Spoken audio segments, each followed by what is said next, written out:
Okay. So once again, thank you for attending this Lori Interlibrary Loan Training. We will cover the basics that you will experience doing ILL for your library. The first thing I want to do is just give a brief overview of what we'll cover today. We'll look at what the Library of Rhode Island is. There's a huge continuing running joke that Lori does Lori's, but Lori is actually the Library of Rhode Island. We'll do an overview of requesting and lending using Lori and your Lori libraries. We'll extend that to what happens when you cannot get an item supplied through Library of Rhode Island, and we are using the OLIS Clearinghouse. And then finally, we'll look at some resource sharing resources that are available to you. Let me just get this in slideshow mode. Okay. Alrighty. So the Library of Rhode Island is, for those of you that are not familiar with it, is a multi-type network of libraries that are participating in resource sharing activities. Each year, libraries are certified through our office. It's usually handled by library directors. And currently, we have about 150 libraries participating in the network. There's a link on this slide to the state regulations that oversee and that guide the compliance for participating in that network. Again, quickly going through these slides, there are standards and regulations that cover a variety of aspects of how libraries need to comply with the standards to be a member.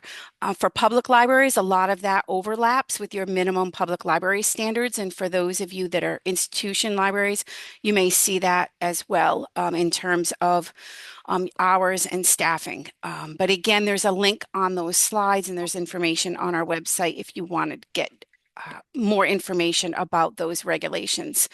And then at the end of those regs are interlibrary code compliance pieces for libraries that are operating and borrowing and sharing within the Library of Rhode Island network. So again, a link to those standards and regulations on our website.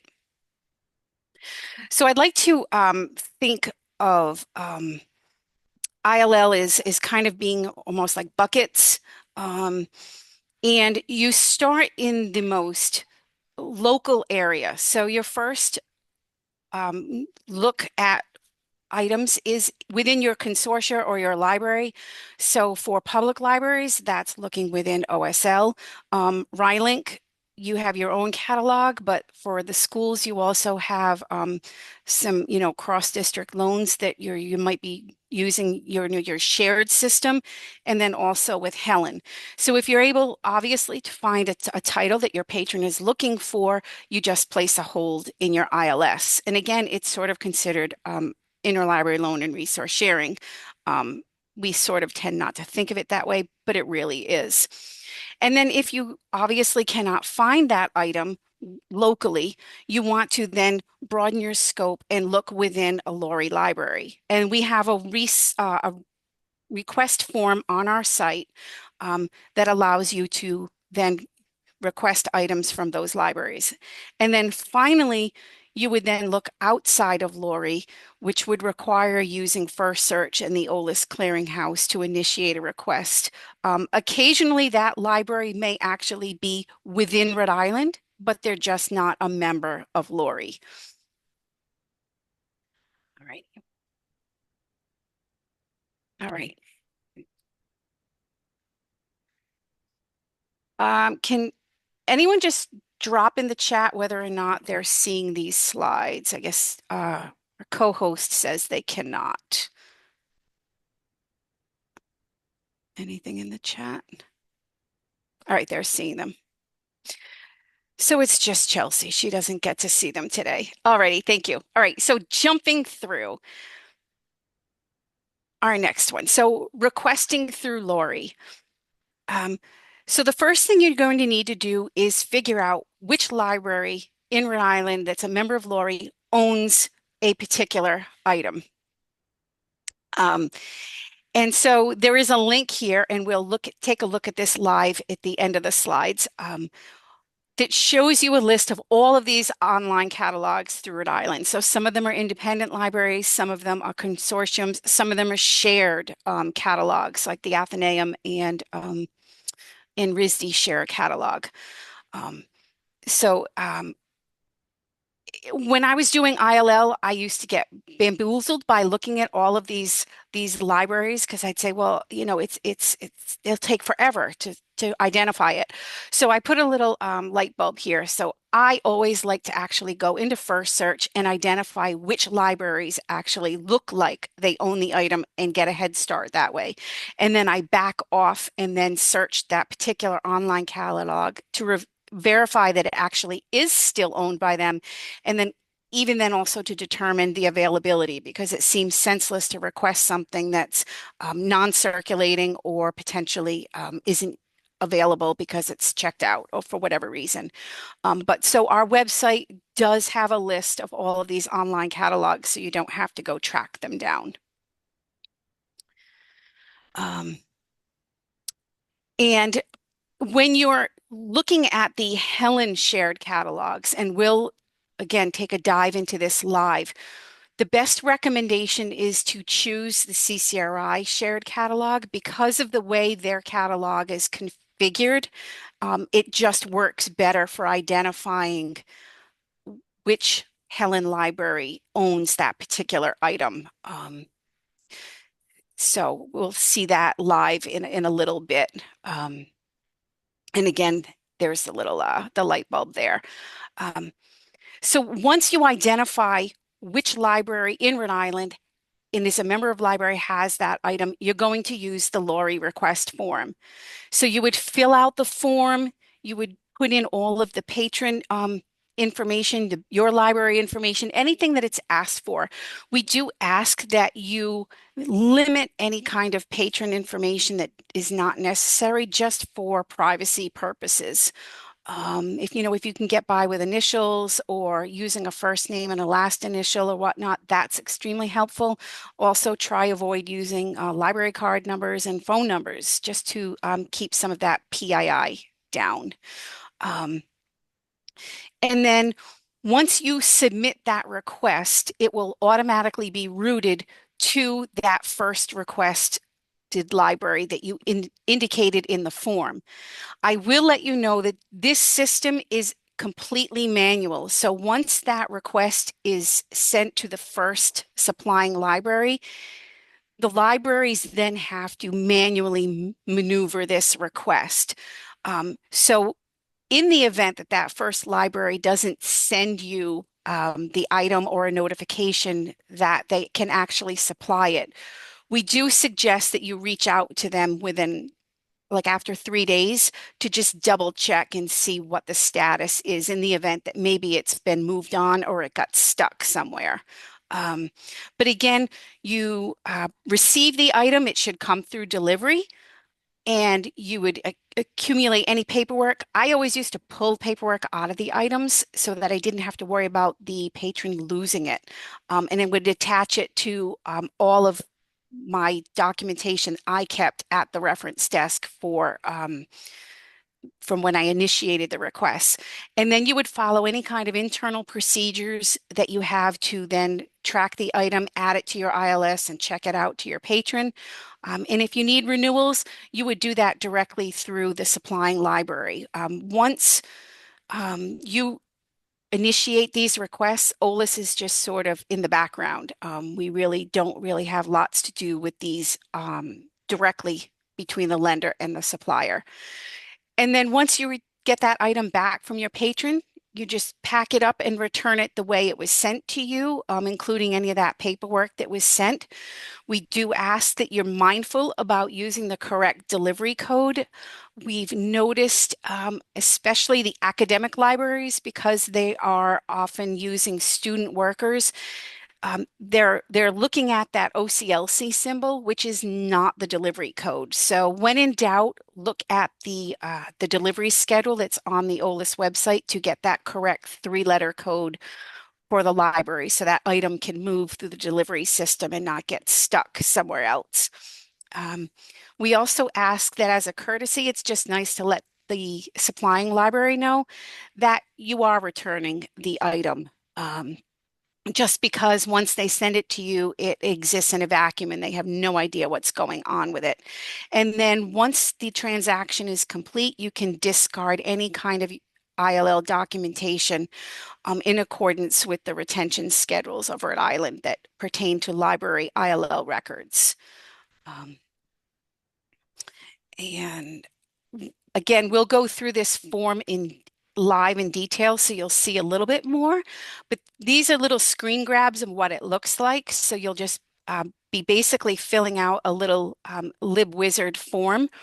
Um, Once you choose the type of material that you have, whether it's a loan or an article type, it will then open up the bibliographic fields for you to enter. I remember years and years ago being new to ILL and wondering, well, where do I enter all the information? And it wasn't until I realized that when I clicked one of those fields, then it opened up the full form so that I could then enter in all of that bibliographic information. And then once you identify the libraries that own that item and can potentially supply it, you would choose them as those supplying libraries. It's pretty simple. And as I indicated here, um, you will get these requests through your ILL account, which is why when we do the certification program in the summer, that we usually ask for that ILL account to be a shared account, meaning that multiple people can access it. Because when you submit that request, it's going to that ILL contact. So if, for example, that is going to Chelsea at OLIS, and Chelsea is on vacation or happens to be out of the office at a meeting, and you don't know, it sits there. So if it's in a shared account, like many libraries do, that's the optimal situation because then we know that multiple people are actually seeing these requests and can attend to them in a timely manner. Um, if you receive a request, this is what it's going to look like. It'll generate the call number and the item, and then will indicate the libraries that are listed as suppliers. So in this case, this would have gone to Rockwell School with their code, and they would have then processed it. If for some reason you are that first supplying library and you cannot supply it, you must manually forward that to the next library. So in this case, Rockwell would then go to the resource sharing contacts list on our OLIS ILL page and look for the ILL contact for URI and forward the request to URI so that they can then see if they're able to supply it. And then you should also, if you are unable to supply, let the requesting library know, just again, because once they submit this, the requests are kind of in a vacuum and they have no idea what is actually happening and the status. And again, at any time there's a question about the status, the requesting library needs to just be in touch with the supplying libraries and vice versa. We don't have any contact into that system once it starts moving either. All right, so that's the LORI form. So again, that's requesting an item that's outside your local consortium, but is a member of LORI, which means they're on the delivery network.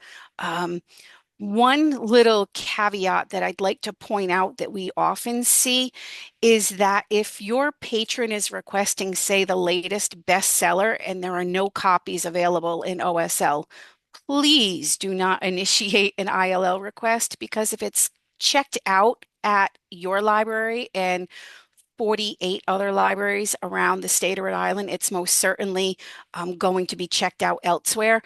And the majority of libraries will not supply um, items that are very new. In fact, they automatically deny it. So that might be a case where you may think about ordering an item for your collection. And it could be not only just something that's brand new, but it could also be something that's really popular. Back in the day, Oprah, we used to watch Oprah's um, book club things on Thursday, and within 5 minutes of her announcements, we'd have 800 holds in the system. So it may not necessarily be a new one, but if it's really popular, it means it's popular elsewhere as well. So just try to avoid doing interlibrary loan for those items because 9 times out of 10, it's not going to be supplied. And as you all know, ILL is extremely labor intensive. And it may just be something where you can just let your patron know that you'll try again in a few weeks when it's less popular.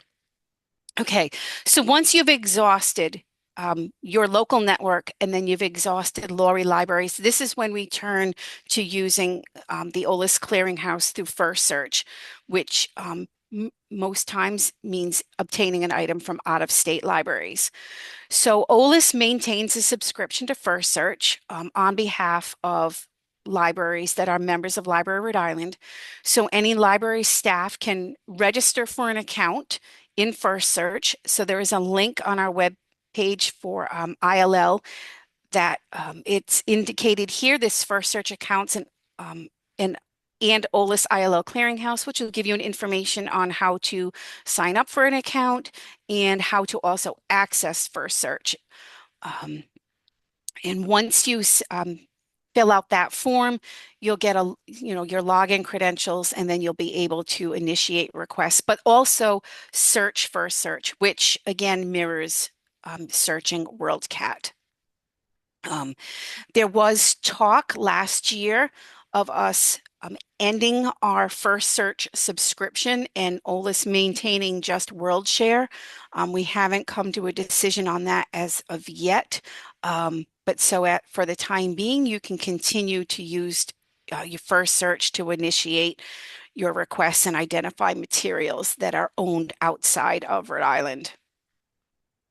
Alrighty, so when you're using First Search to request items that are not available in or owned in Lori libraries, you would just locate the item.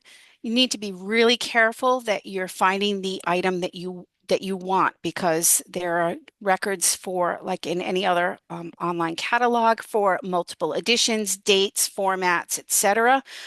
Also, be sure to be on the lookout for looking for records that are for ebooks. Most libraries don't share ebooks. Their licenses do not allow them to do so. So make sure when you're looking at the record, it's actually for a physical item that is potentially lendable. Then you would initiate the ILL request. It will ask you to put in your staff name and some information name, your library code, and then you submit it. Once you've submitted, it will then come to OLIS. It doesn't automatically go out into ILL land, and then we actually will set that request up in our end of First Search and WorldShare and put that request out in library land. So it does usually happen within a day. If you don't get a confirmation from Kelly or David or someone else on the ILL team that you have a request that's been initiated, you can follow up with us. But usually you will receive an email at that ILL contact with a PDF of that request. And then you would just have to sit and wait and allow that to ship. Library rate is really slow, even as we know that regular mail is getting slower. So sometimes it can take a couple of weeks for that item to arrive, especially if it's coming from the other side of the country. Again, please keep in mind the popularity and dates of items that you're requesting items on behalf of patrons, and also be aware of where you're requesting those items from. If you're looking at the libraries that own that particular item, um, which I always recommend you do, we will not borrow from outside the contiguous United States. So please avoid even submitting a request if it's not something that's available in the US. Um, Once you receive that item, please make sure you let OLIS know that you have received it so that we can go into our end of the system and update it. Um, so again, there's a link here to the clearinghouse on our website. There are hyperlinks to that email address with the receiving and supplying procedures that also go through these step by step. Um, hold on to your paperwork. Also, you might want to make note of how that item was received. You may be receiving an item from a Massachusetts library through the Interstate Delivery Service, in which case you can then return it to that library through delivery, even though it came through First Search as a non-Lori library. Um, do what you need to do to follow your procedures in-house. And then if you need a renewal for your patron, we ask that you try and do so 2 days before the due date. Um, Most libraries are really generous about allowing a renewal, but it's just as a courtesy to not ask for it after it's already overdue. And then when you return that item to the lending library, just pack it up in the original packaging that you received it in. Make sure you return it in the same method that it was supplied. So if, for example, Boston Public Library supplied you an ILL, but they happen to send it UPS, you should be returning it UPS, and that's part of interlibrary loan codes. Yes, they're on delivery, but maybe there was a reason they chose that they no longer want to do that. And then if there's a question on that, you can always reach out to us and we can assist with that. And we'll look at that interstate delivery return as well. Um, Also, let us know. Email the clearinghouse and let us know that that was returned, and then you can discard any of that ILL documentation when everything is complete. I used to like to hold on to that documentation for a couple of weeks. Sometimes I'd even go look at that lending library's catalog to see when it said it was available again and kind of assume that that was my item before I shredded the information just so that I knew that I held on to it just in case I needed it for any reason. Um, let's see, does anybody have any questions there? And again, I know it's in a vacuum until we actually look at that live. Okay. So this screen is actually showing what you would see in First Search. I actually grabbed an item that was recently requested by one of our Lori member libraries. And so this is the bib record, and we'll take a look at this live. But the arrow at the top is pointing to this ILL button. So that's how you would begin to initiate it. Ironically, when I started doing ILL in public libraries, I had no idea that button existed. And I always clicked this link that was down here that said borrow through the Lori ILL clearinghouse. Either way, it does the same thing. To verify which libraries own this item and to make sure that it's one that there's at least maybe a handful of items or libraries that own it. It's really sometimes not worth initiating request if there's only one library that owns the item, but also to make sure that it's available in the United States. There's a link to view libraries worldwide that own the item. Some of them may have a hyperlink, and all that means is that particular library has linked their catalog into First Search. But again, I always used to look at who owns it and kind of get a feel for where is it coming from. And I often try to, you know, if there were different items that patrons wanted, maybe try and get things that were available more locally because it's faster for them, especially if it's Massachusetts, it could potentially come through delivery. But this is what you'll see when you're actually in First Search. Okay, chat question. Hold on. All right, question. The Athenaeum maintains a Worldshare account and I haven't used First Search before. Are there advantages to registering for First Search, Lori, in addition to... So, Julie, you don't need to use First Search. So we use First Search because it acts as an intermediary for ILL. We are actually using so our OLA staff is using WorldShare to generate the requests, where library member staff are using First Search to get a peek into the database and see what's available.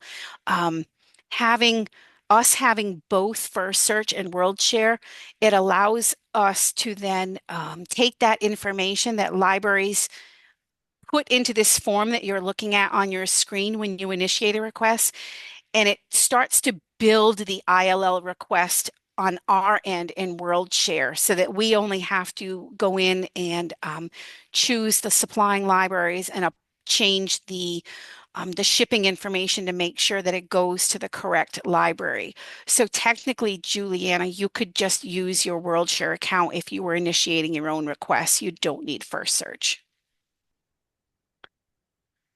And for libraries that sometimes see that they get this item in the mail and they think, I don't have this, this isn't mine, that's usually where an error happened is somehow the requesting library's delivery information it didn't overlay into the shipping information, and it may have gone to a different library in the system. So if that's the case, you can always reach out to our office and say, I received this item, especially if you give us the ILL number and we can route it to wherever it needs or let you know where it needs to go. But when you're looking in First Search, this is the form you will see with the patron name, staff name, your library code. This is where it's really important to use your three-letter delivery code, because it then starts populating some of that delivery information that we pull into the request. The date needed field, sometimes I think there's some confusion on this. By default, when we initiate these requests, the date needed date goes out 30 days, which means that this request will expire in the system after 30 days if it hasn't been filled yet. If for some reason you have a patron who really, really needs this item, but they're really not going to need it after 3 weeks, you can put that 3 week date there, which will then avoid that item coming in for them when they no longer want it. And it avoids, obviously, a mess of time and shipping costs that may come into play. But for the most part, you don't need to put a date in there. Um, Sometimes patrons will come in and say, "Hey, I need this thing next week." And my best advice is to say, there's no guarantee. I mean, especially if they're requesting this on a Friday, it might not go out into the system until Monday.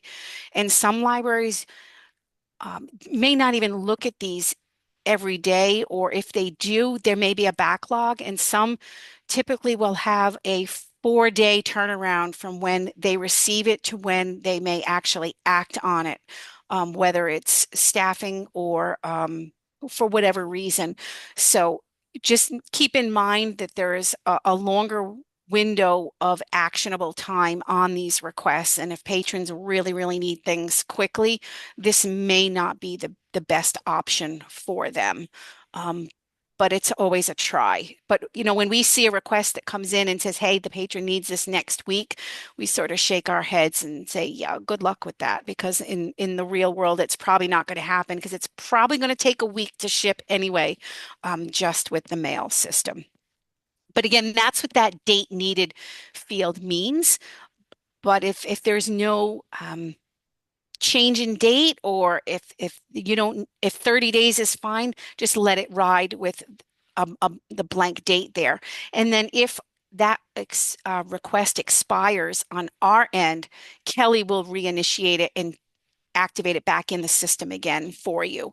And then by default, we only borrow from libraries that do not charge for loans. That doesn't mean that there's obviously not going to be a shipping cost involved. In that comments box, we ask that you could add a note if need be. Sometimes what is helpful is say, Brown owns this item, but it's non-circulating, or I know that the Athenaeum or owns it, but it's checked out on a 6-month loan or something, because we'll see that there may be a locally owned copy, and then by default, we'll kick that back to you and say, hey, did you exhaust these Lori libraries? So it's helpful for us if we already know that you actually did your due diligence and you're confirming that it is available locally, but it's not obtainable right now. And then once again, be careful about what kind of patron information you put in there. We've gotten phone numbers, library cards. There's really no need. You can keep that in your documentation where it's not out in the digital world. So all you need is a name and staff name there. Okay. And then as I mentioned on our ILL page, we have detailed step-by-step processes about these things in terms of borrowing, lending, and what the step-by-step processes are. Um, Again, any questions, email the clearinghouse. We do ask that it's best to again use this general email as opposed to say emailing Kelly or myself directly, because if we're caught up in a meeting or something else, we may not be able to get to it right away. We're really great here about using out of office email messages, but I'd hate to see something sit. So this DSLRI Gmail account has got several eyes on it. So try and communicate through there. And that's to let us know that, yes, I received a first search item, I returned a first search item, I've got a question, or if I need to cancel a request. So always shoot us an email through there, and then we'll get back to you that way. I am not going to put this up here for much longer, but there's or take a good look at it because it's crazy, but there is a PDF of this ILL flowchart that takes us through, hey, do we own it? Does a Lori library own it? And what happens through that flowchart?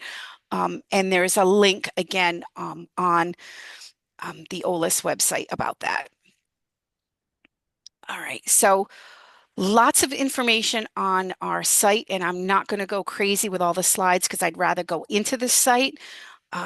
But resource sharing is a project area on our website that covers things like delivery and interlibrary loan and certification, all things Lori. So that's where you want to start. On our website, anytime you're in an area, in the bottom left-hand corner, there'll be a link to any of the related LibGuides, so you can access those additional resources from that spot. And you'll also see that in addition to the menu bar at the top, the side navigation has lots of different facets of finding different information related to resource sharing, including ILL and delivery. In addition to information on the website, we do have a couple of LibGuides.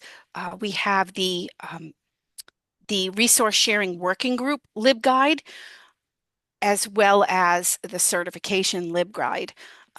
The Resource Sharing Working Group is a group that stems out of OLIS, but is for people like you that are doing ILL.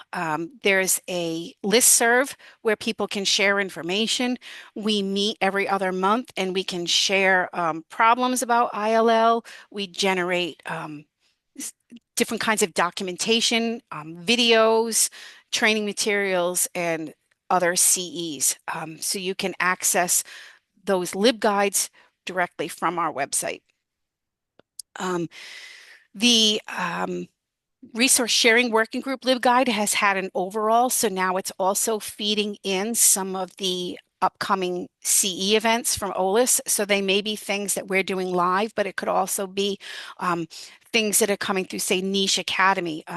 For example, last week there was the copyright webinar that came through Niche. So you'll see those items there in addition to whether or not you want to look on the OLIS continuing ed calendar.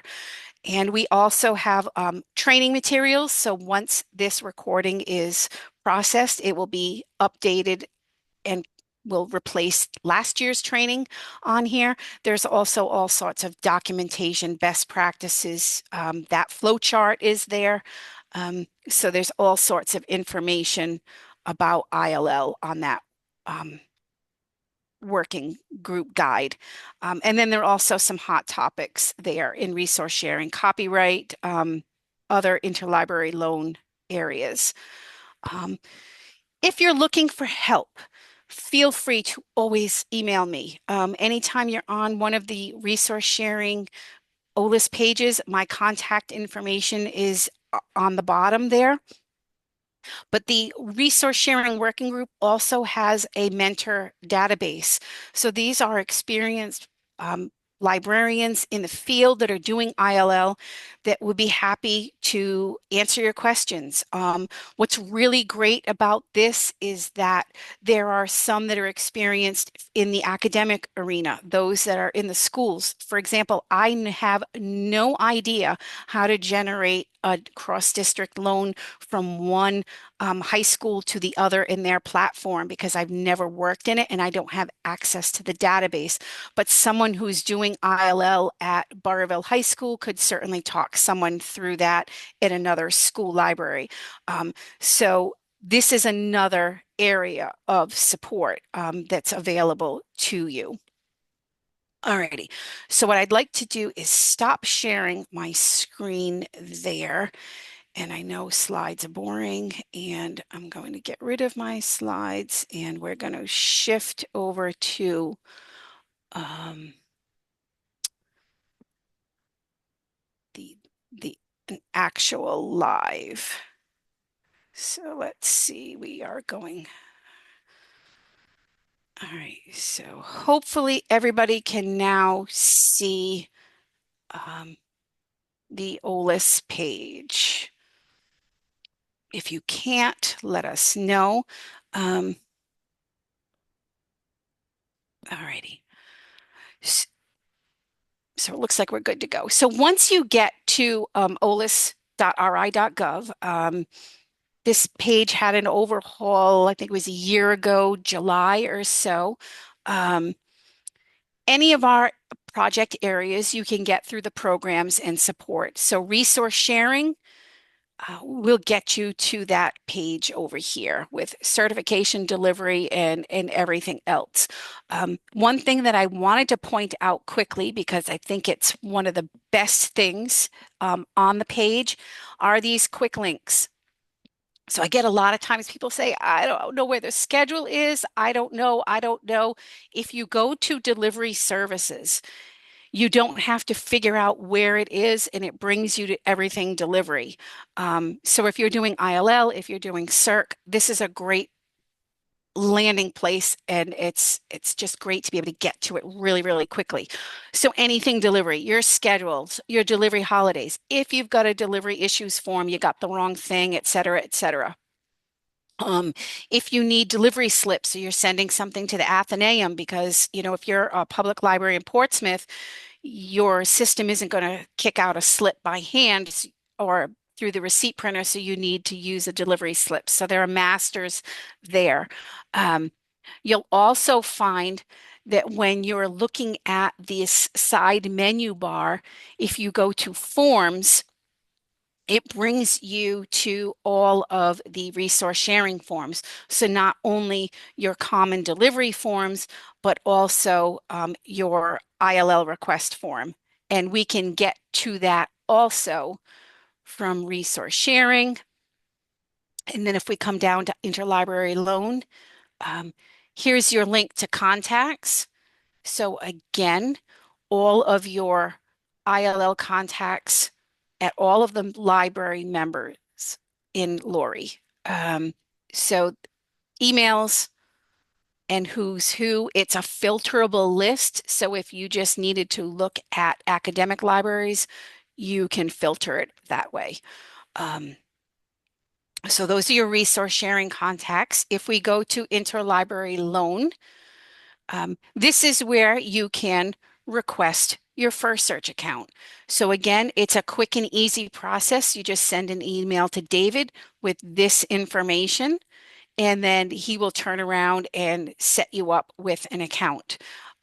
If you have any problems accessing First Search, again, contact David. He is our point of contact for that, and we can troubleshoot that for you. And there's a link right here to get into First Search. Other things are, using First Search. So how to generate a request. There's yet again another link to the contacts here because we like to make sure that they're readily accessible to people. Step-by-steps to those lending procedures. So if you forget, I'm not sure what I'm supposed to do here, here they are with, again, links to contacts, forms, um, and requesting procedures. So again, there's a link to the email for the clearinghouse. There is a link to the ILL request form, and here is the link to those in-state library catalogs that we mentioned earlier when we're doing the Lori form.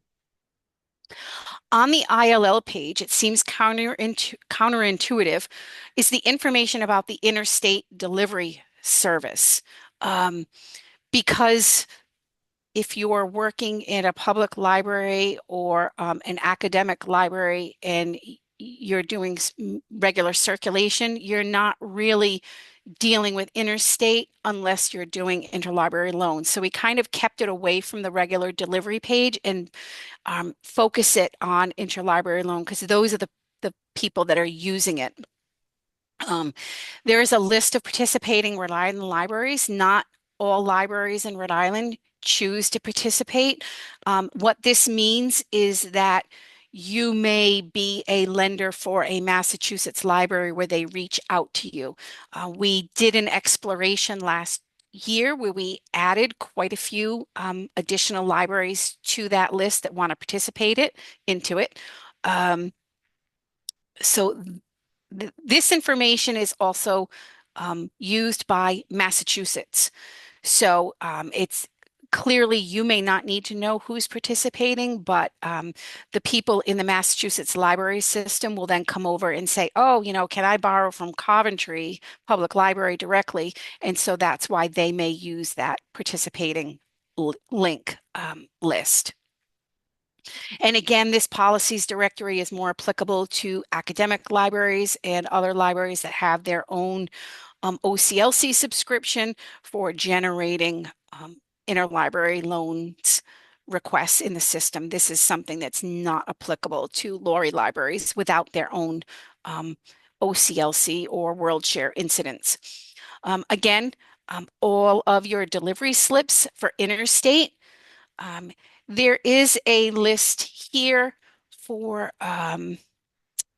the route index for Massachusetts. So this is where things get kind of dicey because in Massachusetts, you got to think of how big that is. And they have several sorting facilities. And so they have different routes. So that's why they have different regional slips. So for Southern, Northern, Western, Central. And so what you would have to do is if you had, say, gotten a book from Amherst College, you would look in this list and you would say, okay, Amherst College is on the Western route. And so, hold on. Whoops, sorry. You gotta love these windows.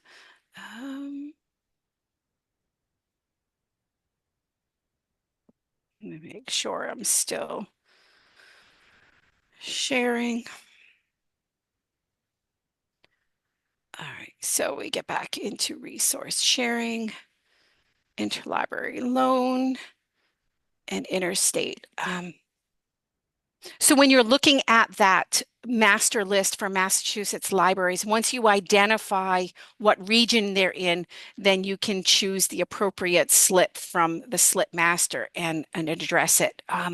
In Massachusetts, you would then add their library name to that delivery slip. In Rhode Island, we only use those three-letter codes.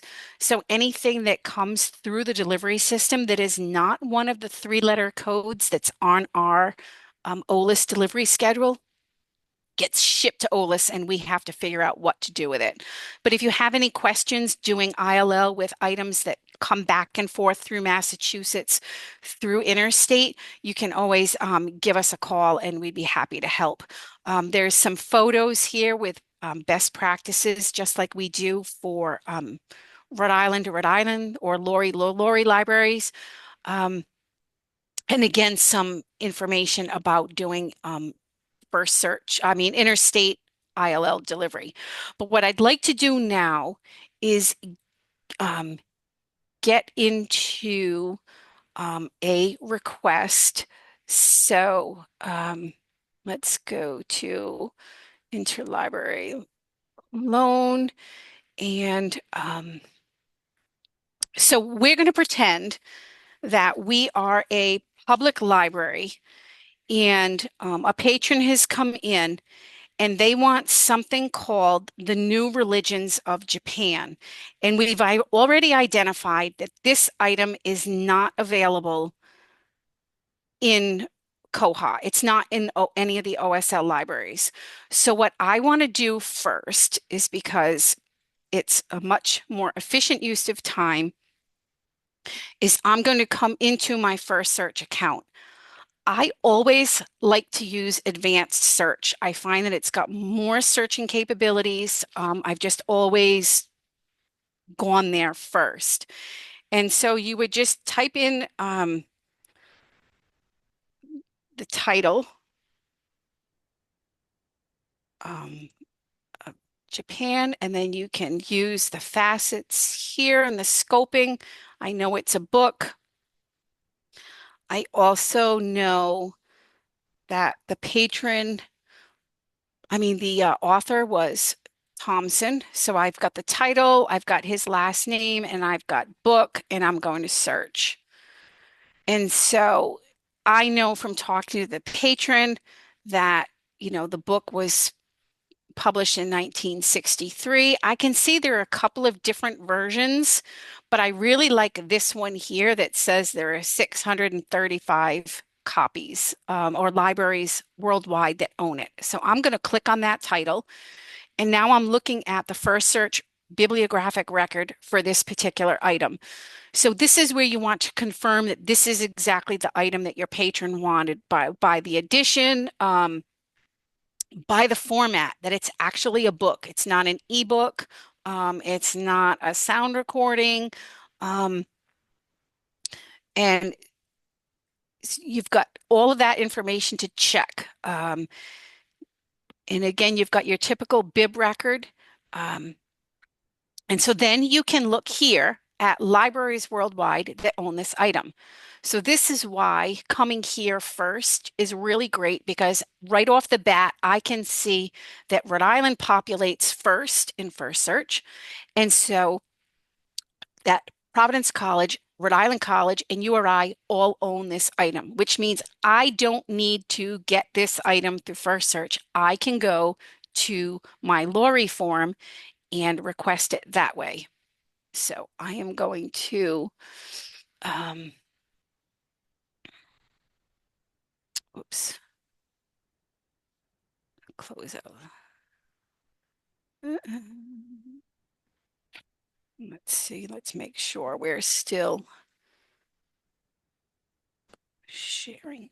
Chelsea, are we still seeing the OLIS homepage there? Okay, just because when I jump around, I want to make sure that I don't lose it. So I'm going to go to resource sharing forms on the left side, and I'm going to go to Lori ILL request. So here is our LibWizard form.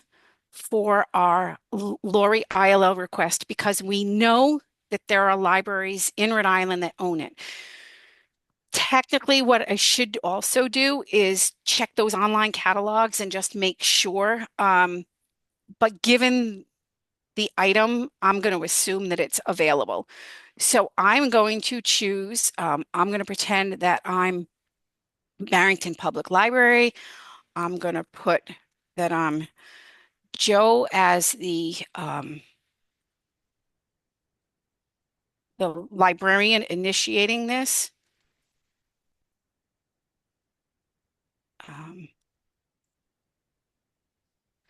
you know, your ILL address. And again, this whatever address you enter here is where the confirmation is going to go to.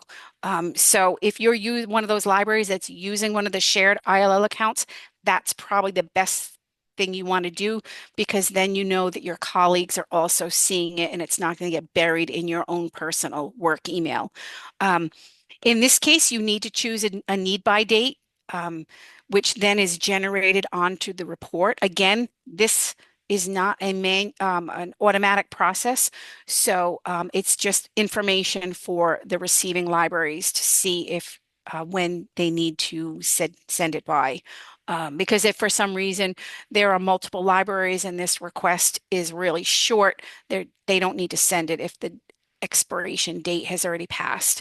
Um, you open up book, you type in all of your bibliographic information. So the New Religions of Japan, you can put the publisher, the year of publication, the call number, which had we been in PC's, which actually we really should need to go into their catalog and we'll go look at that. You can get the call number and ISBN. You can include what catalog you found this in and any kind of notes.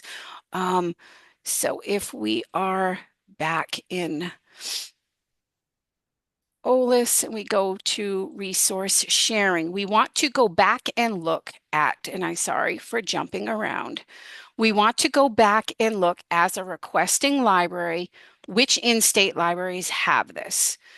And if you recall, I said that if we're looking at academic libraries that are part of Helen, we want to use CCRI's catalog. So I choose CCRI from the list, and I'm going to do title, and we're going to do the New Religions of Japan, and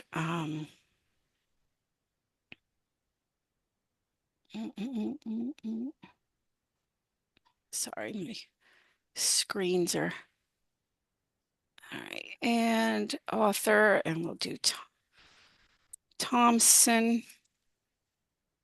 And then whoops, and we're not going to get anything because I misspelled Thompson. Alrighty, so we search for Thompson. And why are we not?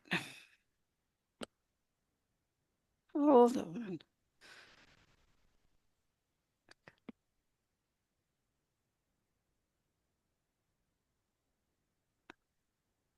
Okay, so we have The New Religions of Japan by Harry Thompson. We said that it was the 1963 edition that the patron was interested in. So we can click on this bibliographic record and we can verify the information. If we scroll down, we see that it's owned by two Helen libraries. Now you're seeing other libraries worldwide because these Helen libraries are currently using OCLC as their integrated library system. So you're seeing those built-in owning libraries, but we're only interested in what's available locally. So when we look at this little pop-up window that comes up, we see that we have Providence College and Rhode Island College, and we can click on either of them and get the information, including where they're located, their call number, and their availability. So if it was checked out, you would note that, or if it was a non-circulating item. So again, if you're looking at one of the Helen libraries, you want to look at CCRI, and then you can noodle down into owning libraries in Helen and grab that call number so that when you are asked for it, you can put it here. They're going to verify it anyway, but it's just kind of a nice thing to have it available to that library when you submit the request. Um, and then down here is where you would choose, okay, Providence College. And again, um, by they're alphabetized by delivery code, and we wanted to send it to, um, I don't know, was it? I forget where the other one was. Where do we say? URI had it. We can check URI's catalog is separate, but we'll just include that. And then um, you could keep on going if there were others. Um, and then you would submit it. It's not going to go through on me because I didn't put a date here and I don't want to generate a request. But once you fill out all of those fields, um, it will then shoot that request off to that Laurie library. And all of you are probably getting it, these requests. And then you would pull it from your shelves and process it that way. When it arrives at your library as the requesting library, you would just manage it in your system for your patron. But again, the big takeaway from the Laurie request form is that everything is manual. So once it's generated here, once it arrives at those potentially supplying libraries, you need to bump it along manually. So that resource sharing contacts list becomes very important when you're looking at Laurie libraries. Um, all right. Any questions on the Laurie forum? Trying to get back to the chat if anybody has anything. Okay, so no questions in chat about Laurie. All right, so we've figured out that one. So now we're going to go back and into First Search, and we've got a different patron who comes in, and we've gone through our local catalog. And this patron is looking for um, the Book of Fame. And so once we know that we cannot get it locally by placing a hold, we've got to go track it down somewhere else. So again, I like to jump into First Search.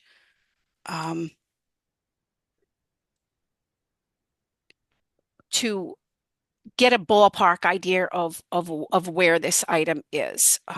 So this time we're looking for the Book of Fame. The author's name is Jones. And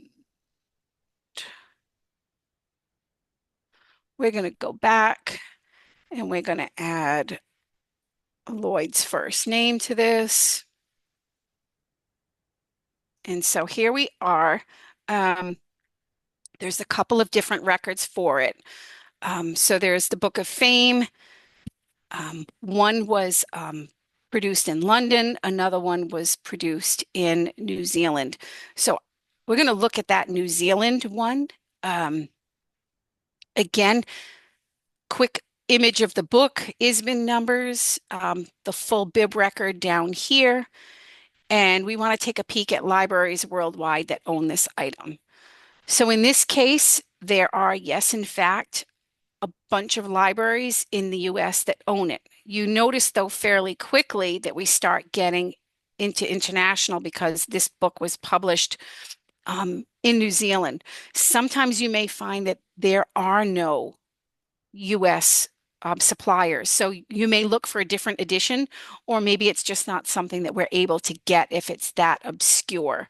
But so I always like to verify that it's actually a potential. I will point out that there are some libraries here like Yale and Harvard that will charge us. So by default, we go through and we initiate these requests again for those libraries that have a zero max cost.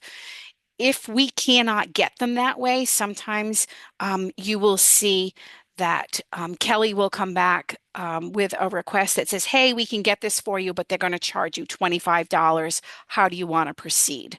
Um, but in this case, we can probably get it. I've got a question in chat.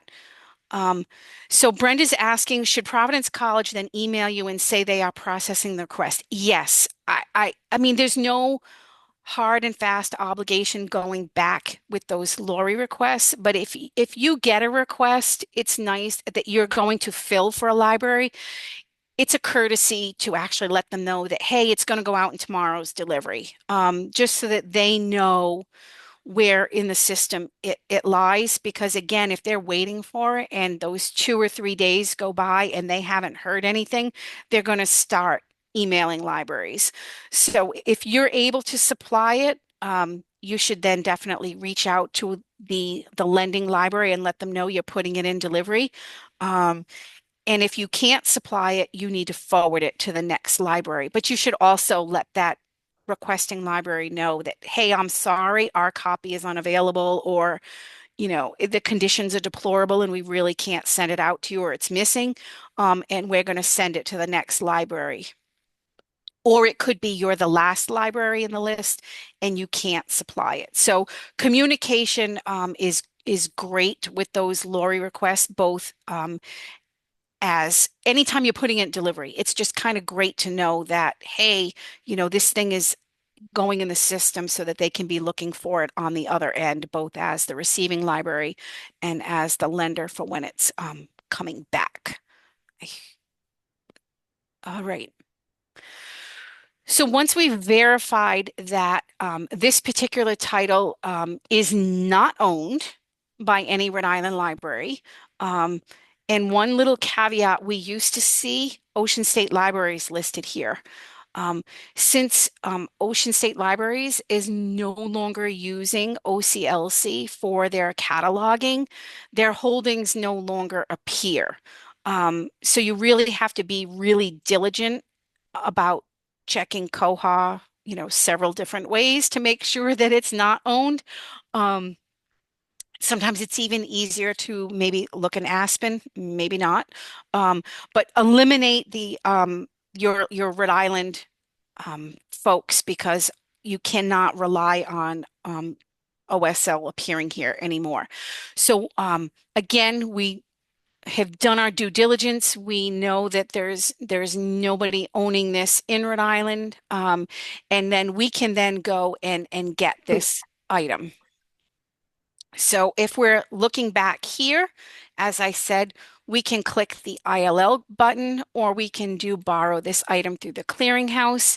And again, you'll see your information popping, or the entry box popping up on the screen that you would fill out. So again, patron name, staff name. This is pre-populating here for my login, but normally for you, it would be blank. So this would be where you would just put in your library code. So, PCT, HAR, and then repeating it. And again, it's important that you're using that correct 3-letter code, because that helps in us populating the request correctly to make sure that the proper delivery information is included in the form when it's sent out into WorldShare. So Marietta wants to know, where is the ILL number located in First Search? So when you're looking at the record, the only thing you're going to see right now is the accession number, which is the bib record in OCLC. When you, let me just get into a request here.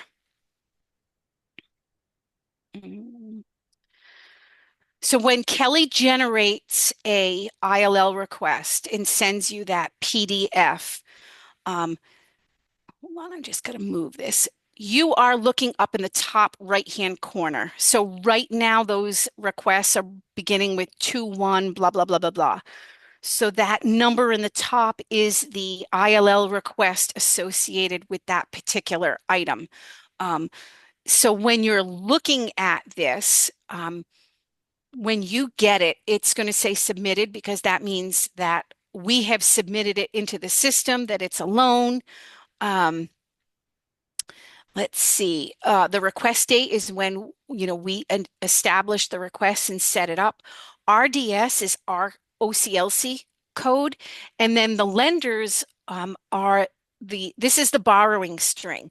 So we go in and look at, those local suppliers first. So again, trying to get those Massachusetts lenders so that potentially we can get an item shipped to you for free so you don't have to worry about return shipping, um, but also those that supply for free. And so we populate that list, and you'll see that there's a little asterisk next to the first lender because that means that's where the particular request is right now because we just sent it out. Um, if that first library goes and looks and cannot supply it, they will say they cannot supply it in the system, and then the request will automatically bounce to that second lender in the string, and that asterisk will move. You'll clearly never see that, but we would be able to tell where in the lending string it is. And again, some libraries it'll stay there for 4 days or whatever their designated time is before it will bounce automatically to someone else. And then below that, lending information and borrowing information is the bibliographic information. Um, again, the max cost is listed there for us, and then our contact information, and then you'll see the shipping information so that when this request gets to this particular library and they're going to supply it, they know where to send it to. Um, so if you happen to get one of these confirmations and you notice that this says, oh, wait a minute, this is not us, you could always let us know and that will head off it going to the wrong library. But that doesn't happen very often at all.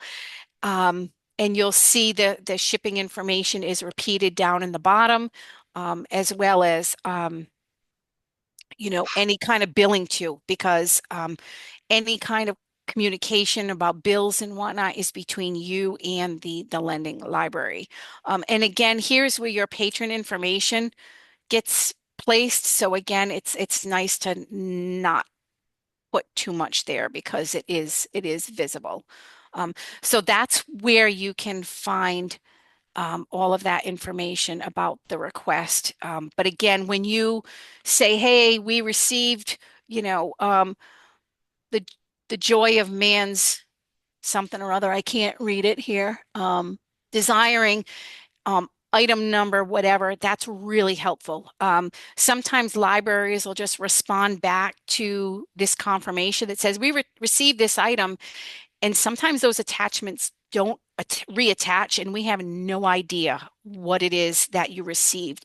So it's really great if you want to reply to the confirmation, just include, even if it's just the number, that's great. Because multiple libraries may be requesting requests for the same title. But the more information you give us, the better. But then we'll go into our system and update it with that ILL number. All right. But so again, on the request. Um, so then once again you submit it, we generate this whole thing and all of the magic happens until the item magically appears at your doorstep for your patron. And that's just using First Search. Does anybody have any questions with that? All righty. So again, the giant takeaways from this are um, don't request something that you can get locally. Even if it means your patron has to wait, they wait. It's a really time consuming and expensive process. And if there are holds, it means the patron can wait for the item. Again, if it's a new item, you might think about buying it. Um, it's a tough call. But again, try to avoid sending requests for popular items because they are just not going to be filled. by libraries because they're most likely not available there as well. And then once you establish that you need to go outside of your library, again, do your due diligence for looking in the buckets to find the correct library, whether it's a Lori library or potentially one that's out of state that can supply that item for you. And then once you've nailed that down and who can get it for you, just communicate. So let us know for first search that you've got it, that you returned it. And if you're dealing with another Lori library, let them know, hey, I'm supplying it. Hey, I'm returning it. And it just keeps everybody in the loop about ILL. Um, I don't think I had anything else I needed to point out. I'll open it up to any questions that anybody has. Um, Troubleshooting, whatnot. Um, I don't see any kind of hands. I don't see any questions. Um, since this was recorded, we will replace, like I said, last year's recording on the resource sharing group LibGuide, and it will be there for further reference. And then for anybody that registered and didn't attend, I'll also shoot them over towards that LibGuide for the recording. All right, questions? Um, Juliana. Hi, this is maybe kind of a granular question, but ATH receives a lot of ILLs through LORI from public libraries, which is wonderful, and we're so grateful, and we're always happy to lend them out. But we don't get a lot of requests. I think Newport is pretty much the only public library that requests. Is there a way we can make our services more available to public libraries or make public libraries more aware that we are happy to lend to them? Because we like to repay the wonderful generosity of other libraries. So that's part one of my question. Part two is because we do not use Koha, we have had some public libraries be a bit confused in the past as to how to lend to ATH. I think that we do have a Koha account, but I have no way to access or look at it or know what's going on there. Sometimes I am made aware that there's a fine or something like that, but I don't know who to contact about knowing sort of what is going on there. So those are kind of my two questions. Okay. All right. So, first of all, I was actually kind of surprised when you said that you're not getting hit for a lot of requests because I figured where you're high up on the request form, but that's probably because people aren't tracking you down. Um, and again, it's um, they've got to venture out and find who has those items. Um, so it's because I'm trying to think, are you in? You're not. You don't have your holdings in First Search, do you? Are We they in WorldCat? Do they They are show? in They WorldCat. WorldCat, yeah. So if So anybody is doing a First Search, they should show up and then can then take that information from WorldCat and then generate a Lori request to send mhm, it to you. Newport is probably seeing them because Newport has their own OCLC account. So they're probably using that more actively than say most other libraries that are searching WorldCat or mhm. First Search. So they're probably seeing you readily and can borrow directly through that. Now, are they using they're using the Lori form for that? Yeah. Yes, they are. Yep, So that's probably my thought process on Newport is because they already have their own um, WorldShare account. So fabulous. they're probably seeing that directly. In terms of public libraries, processing items for, say, non-OSL libraries like yourself. Mhm, Years ago, there was an initiative that created a variety of patron records in Koha or First Sierra and probably in Millennium um, for those libraries. So if I'm at the Clark Library and I get a request from the Athenaeum, what I need to do is go into ATH in Koha and there will be a patron record and I can check that item out to you. So all of the Lori member libraries have an account in Koha. However, it is it's not a real like visible account. It doesn't have a full patron barcode. So public libraries can see those.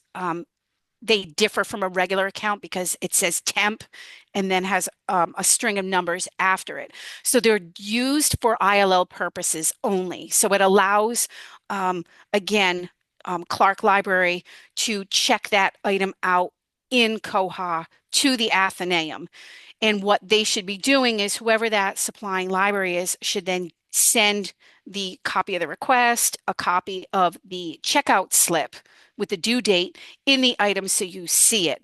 So no, you do not have that insight into what's happening through Lori. On the other side of it, um, as a non-OSL Lori member library, so whether you are the Athenaeum, whether you're Parkview Middle School, you can apply for an OLIS card. So OLIS will issue the library an OSL card for interlibrary loan purposes. So the card will be issued to the library with the librarian as the only authorized user, which will then allow you to then place holds within Koha, actually in Aspen, because you would be as a patron, and it bypasses the Lori ILL form. It's got its Okay. pluses and minuses. So while Yeah. the Lori ILL form is m- it's a little bit more tedious, sometimes it's faster because the checkout can happen directly by the library. So you as Athenaeum, you log into your OLIS issued card, you place a hold on an item. Well, it's got to go somewhere Hmm. before you can get it for your patron because you can't check it out because you don't have an instance of Koha. Hmm. So in the past, those items were always sent to OLIS. We checked them out and then forward them back to that Lori library that was not an OSL member. Because of the time constraints with that, we are now allowing those non-OSL Lori libraries that have these cards to choose a local public library to pick it up at. So say you had an item, you placed it on hold, you wanted to pick it up at Rochambeau. You would then go in as the authorized user with that card and check it out. They're Okay. not designed to then go shop Rochambeau for their items. Therefore, Yeah. ILL, and we're just letting people, librarians, choose if they want to. If they Okay. don't want that extra legwork, they can then, by all means, have it sent to us. We will then check it out and send it forward, and then you just drop it back in delivery to return it, or you could then return it to a public library. But Okay. that would be the only way you would have insight into what is happening with those requests. So Um, that would allow me, I mean, right now, I that would if I got one of those, I could see my patron, our library's patron records, so to speak, correct. to see what was checked out at a time, due dates, because I don't always get due dates from the lending libraries, Mhm. because I think sometimes they just think, oh, it's in Koha, of course you can see it. And so I don't always get the due dates. I don't always get checkout slips. Most of the time Right. I do, but sometimes I don't have insight into that information. Absolutely. And so that would maybe help me just to keep track of some of those items a little bit better. So I'll go ahead and apply for one of those cards. Yes, so if you are if you navigate on the OLIS page to resource sharing and where that forms link was, Yes. um, you there's a link there, the OLIS application on the quick links. There's one there that says a library card for state employees, but if you actually click on the link from that page that gets you to the OLIS library card policy, um, there is information there about OLIS library card for it's usually for school libraries, but any we can do it for Lori other libraries. Great. So and Thank then you so then you'll be much. able to see into that. So yep. So if you apply for that, then we'll get that card out to you, and then you can Great. use it and track what's going on. Thank you so much. Sure. Um, Let me see. So Brenda asked, what about magazine articles? So yes, for Lori requests, if you see that, say, one of the academics has a subscription to a magazine or a journal that seems to cover the time period that you're looking for, you can go into the Lori form and choose articles, and it will open up the bibliographic fields for you to put that citation in. And then again, choose those particular supplying libraries.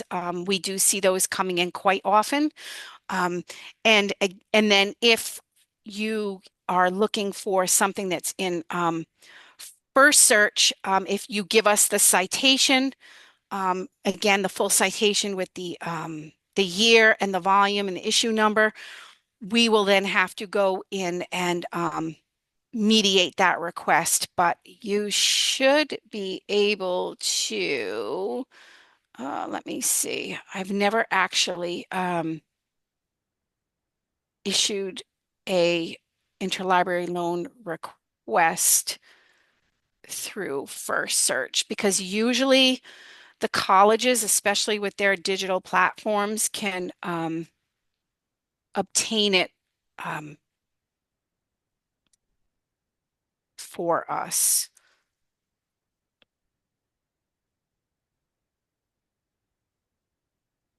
Let's see. So if we are in, let me go in, hold on, and change to sharing my screen so you can see that. Get this little thing out of the way. So we're in JAMA. Mm, mm, mm, mm.